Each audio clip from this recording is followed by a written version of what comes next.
a tutti, scusate per l'attesa, ma come sapete insomma in queste occasioni qualche minuto è normale. Vi ringrazio intanto per essere qui e ringrazio in particolar modo chi ci ospita, quindi la Fondazione Cassa di Risparmio di Padova e Rovigo. Questo è un incontro che stiamo preparando da un po' di tempo, un incontro che per noi come l'ambiente veneto e l'ambiente nazionale è molto importante e si inserisce in un percorso che da tempo stiamo portando avanti, in particolare in Veneto con una serie di attività e per la provincia di Rovigo con un progetto dal titolo Custodi per Natura, un progetto finanziato dal Ministero del Lavoro e delle Politiche Sociali e sostenuto proprio dalla Fondazione Cassa di Risparmio di Padova e Rovigo. Infatti io darei immediatamente la parola al padrone di casa, a colui che fa gli onori di casa oggi, che è il dottor Willy Pagani, consigliere proprio di Fondazione Cassa di Risparmio, che ringrazio ancora per l'ospitalità.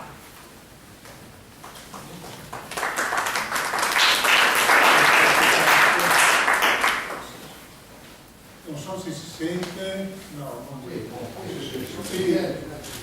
Intanto buonasera a tutti. Non sono a Robigino ma sono legato a Rovigo perché ci ho vissuto 40 anni e sono stato primario di dermatologia all'ospedale, direttore del dipartimento chirurgico.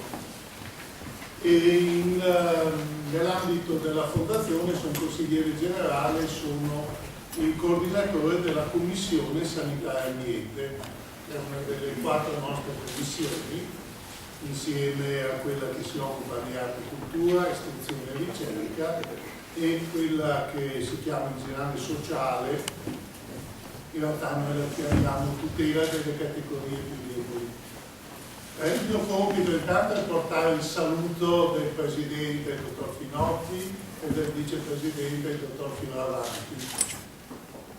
Voi sapete che le fondazioni sono nate nel 91, quando si decise di separare l'attività commerciale delle banche da quella filantropica, che le casse di risparmio e le banche del monte allora gestivano, e il patrimonio delle banche è stato affidato alle fondazioni, per cui con il ricavato degli investimenti che hanno fatto le fondazioni, il denaro che ne deriva viene messo a disposizione del territorio.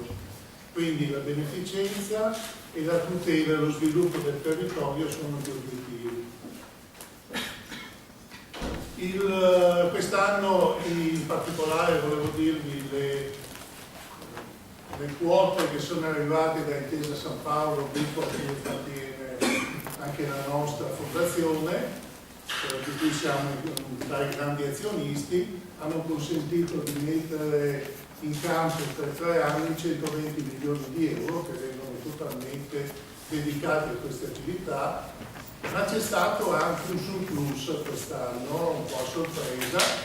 Questo surplus ci ha consentito di aumentare queste dotazioni e uno degli ambienti delle nostre attività che è stata scelta è proprio l'ambiente. Quindi noi prevediamo per i prossimi 3 anni di avere a disposizione un ulteriore surplus di disponibilità per l'ambiente.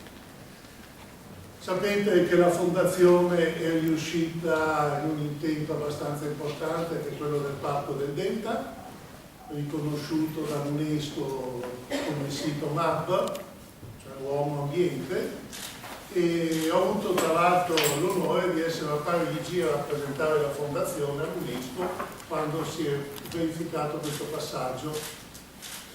L'obiettivo qual è? L'obiettivo dell'UNESCO, l'ordine praticamente che ci è stato dato, è quello di unificare i territori, quindi adesso abbiamo un parco veneto, un parco emiliano-romagnolo, e bisogna che le due aree si uniscano e creino un unico parco, come c'è un po' dappertutto.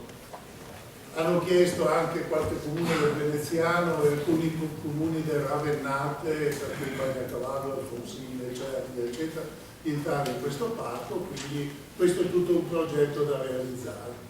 Questo è stato un altro passaggio, ripeto, molto importante, che ho visto che è molto importante anche per questo progetto Custodi per Natura.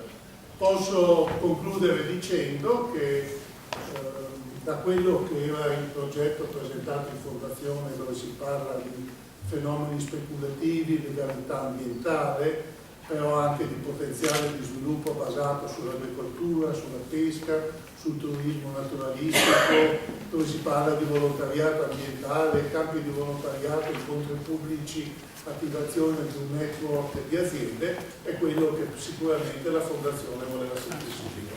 Quindi noi ci siamo e buon lavoro a tutti.